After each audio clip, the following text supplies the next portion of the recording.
สบายดีทุกคนตอนนี้เราจะพาทุกคนไป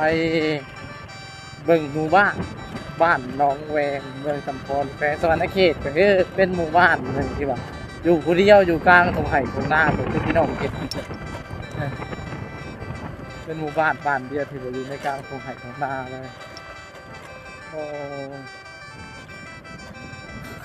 เราไปดูบรรยากาศหมู่บ้านมันจะเป็นยังไง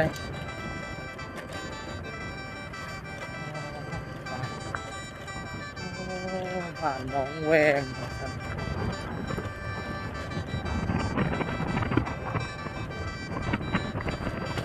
ทางนี้เป็นมีแต่หินมีดอกเอ้ยมันมีงานเนี่ยคือคนหลายไทยบ้านประเทศงานอีกเนี่ยโอ้คนคือหลายครับว่าโอ้สุดยอดเป็นเห็ดเนี่ยพี่น้องคือมาคนบ้านหนองแวงบ้านหนองแวงเป็นมีงานอย่างเด้เพื่อนได้ก็เปิดตู้ให้เราเพื่อนล้างได้ก็เปิดตู้กันสนั่นวันไหวโอ้ถ้าได้ก็เปิดตู้ถ้าได้ก็กินกันสนั่นวันไหวเด้พี่น้องอะไรเป็นเห็ดอย่างวะพี่น้องไปให้เบิ่งเอาเป็นเห็ดงานอีกนะนี่คือบ้านเนี่ยเอาก็บ่เคยเข้ามาบ้านหนองแวงจังเทื่อเอาเพิ่นมีงานบุญพี่น้อง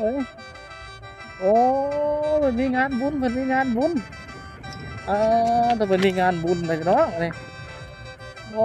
เพิ่นงานกันโอ้โหคือเฮ็ดอย่างสำหรับพี่น้องเพิ่นเฮ็ดงานบุญอันนี้เขาว่าโอ้โหดู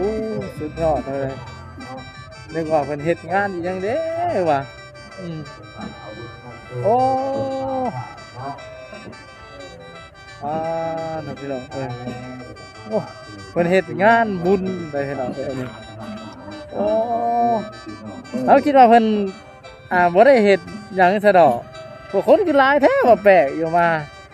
เพิ่นเฮ็ดงานบุญไปพี่น้องอันนี้นะคือเชิญบุญประจำปีพี่น้องโอ้ตีของตีกองอยู่พี่น้องไปให้เราไปเลาะเบิ่งโอ้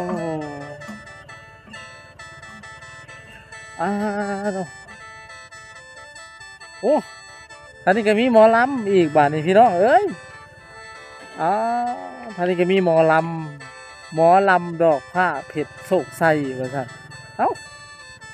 มีวงหมอลำมาเสยนะพี่น้องแต่ว่าเพิ่นขายเครื่องขายของหลายดิขายหมักโมหมักแตงให้เราเบิ่งก่อนเพิ่นจ้างหมอลำคือกันพี่น้องเอ้ยนี่นะนี่นะหมอลำดอกผ้าเผ็ดโศกใส่ว่าซั่นเพิ่นกำลังเตรียมเวทีอันนี้ก็หมอลำอีกได้พี่น้องเอ้ยบ้านนี่ก็ได้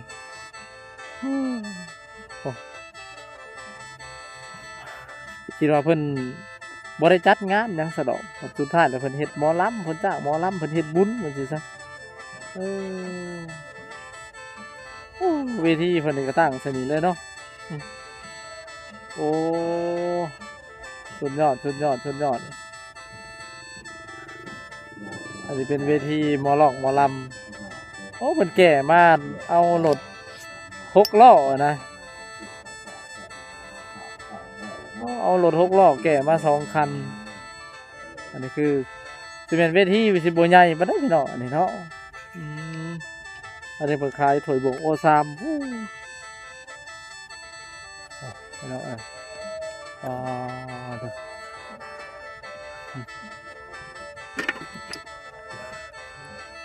ี่หมอลำเนี่ยเราดูนี่นะ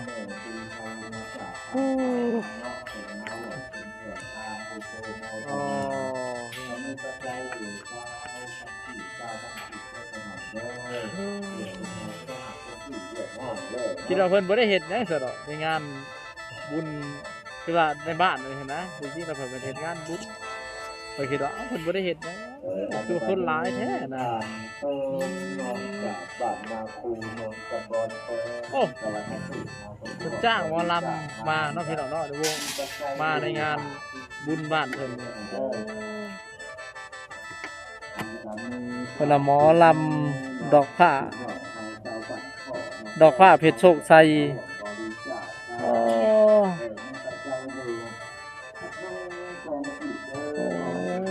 บุญบ้านอันนี้เป็นบุญบ้านน้องแวงเอาว่าสิพามาเบิ่งหมู่บ้านผมก็ที่มาพ่อกันเป็นเหตุงานบุญเนาะเฮ้ยอืม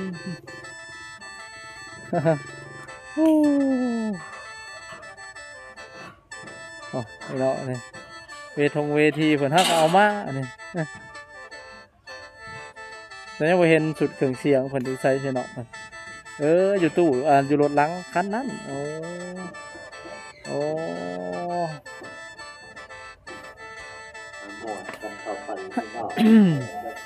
สุดยอดพี่น้องโอ้คนคอยลินคอยกินบุญบ้านเพิ่นนะบุญบ้านน้องแวงเลยมื้อนี้โอ้บ่ฮู้แม่เฮาคิดว่าโอ้เพิ่น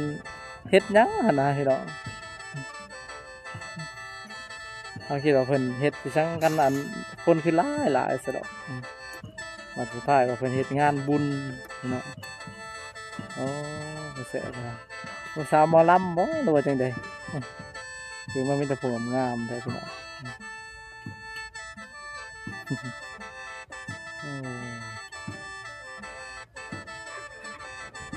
เราอันนี้เป็นวงหมอเลาะหมอลำครับโอ้มันมาขายถอยบงโอซามกะละมัง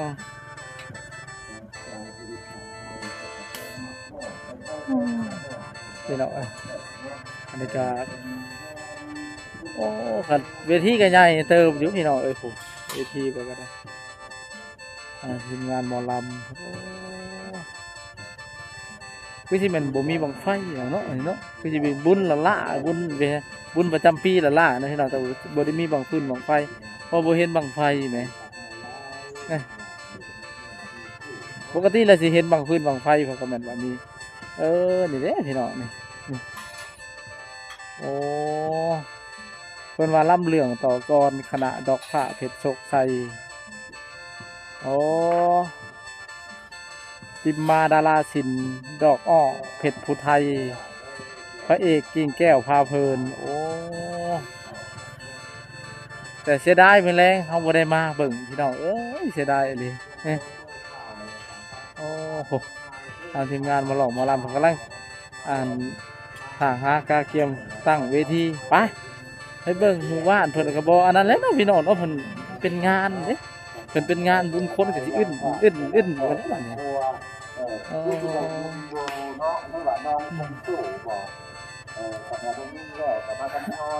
อันนี้คือที่มันสาวหมอลำบ่หรือว่าจังได๋เนาะมันต้องสวยงามกันนะว่าผู้สาวในบ้านอยู่บ่ที่เป็นแต่ผู้งามพี่น้องขายของเต็มโอ้ไปขายอีกมากมายหมักหม่วงหมักมันมีเม็ดแล้วนี่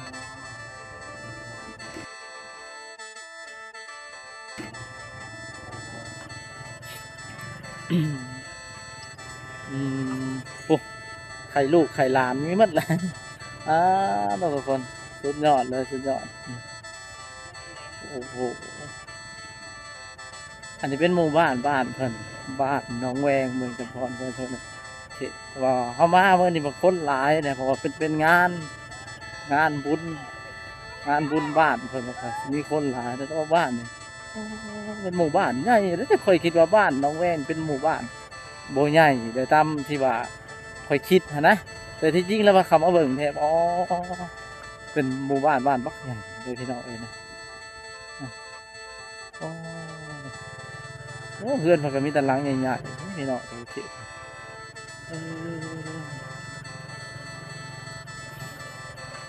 เขาก็บ่เคยมาบ้านหนองแวงจะเขื่อเอามาบ้านเพิ่นก็ใหญ่สมควรเดี๋ยวพี่น้องเขาคิดว่าบ้านหนองแวงเลยเป็นหมู่บ้านน้อยนะแต่จริงๆแล้วเป็นบ้านแบบใหญ่เลยพี่น้อง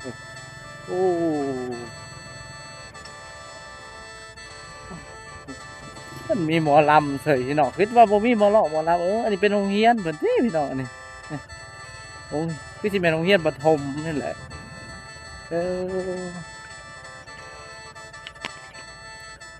โอ้โหโรงเรียนประถมโอ้นี่โอ้เพิ่นงานบ้านเพิ่นเฮ็ดบุญพี่น้องเฉพาะเพิ่นจังอันนั้นจังเสียงแซวๆอยู่เขาว่าเอ้าเพิ่นเฮ็ดหยังเพิ่นเฮ็ดหยังหั่นน่ะโอ้โรงเรียนมูลประถมบ้านหนองแวงว่าซั่นโอ้โอ้สุดยอดสุดยอดบ่เคยมาจักเทื่อพี่น้องเอ้ยบ้านหนองแวงนี่เป็นครั้งทำอิฐที่ว่ามาบ้านหนองแวงอืมแต่ว่าบ่ฮู้ว่าเพิ่นมาเพิ่นเฮ็ดงานบุญซะดอกข้อยก็บ่ฮู้อ๋อโอ้คนหลายอีหลีพี่น้องเอ้ยอ้อโอ้พี่น้องสุดโอ้ผู้สาวก็หลายเด้พี่น้องเอ้ยบ้านนี่หรือว่าเขาจะมาบุญบ่เออไปเนาะสำหรับบ้านหนองแวงเนี่ยเอ้าบ่เคยมาจักเทื่อพี่น้องเอ้ยที่ว่ามาเลาะในกลางบ้านเพิ่นนะเที่ยวกายแบบนี้กายอยู่นี่โอ้โหเพิ่นเฮ็ดงานบุญพี่น้องอืมก็เลยคันแม่นฮู้ก็สิมาแต่เนิ่นๆหรือว่ามื้อแลงมาอันนี้บ่ได้มาพี่น้องโอ้เพิ่นกินกันเด้อพี่น้องเพิ่นอันเพิ่นม่วนนะโอ้อันนี้สมเป็นบุญบ้านเพิ่นอีหลีพี่น้องโอ้กินเฮือนไผเฮือนมันเลยพี่น้องตามเฮือนไผเฮือนมันเลยแต่ว่ากินเหล้ากินเบียร์หรือว่า หยังอะนะพี่น้องแบบม่วนโอ้สายปาร์ตี้คือว่าปาร์ตี้เฮือนไผเฮือนมันเด้อเออสุดยอดพี่น้องโอ้นี่คือ บ้านหนองแวงพี่น้องสำหรับคลิปบ้านหนองแวงเด้อก็สิได้จบเพียงเท่านี้ฝากพ่อแม่พี่น้องกดไลค์กดแชร์กดติดตามให้กำลังใจหน่อยเด้อเพื่อเฮ็ดคลิปใหม่ๆถ้าผู้ใดอยากให้ไปรีวิวหมู่บ้านใดก็ให้คอมเมนต์มาเด้อพี่น้องเด้อหรือว่าทักมาได้นะสำหรับคลิปนี้ขอกล่าวว่าสบายดี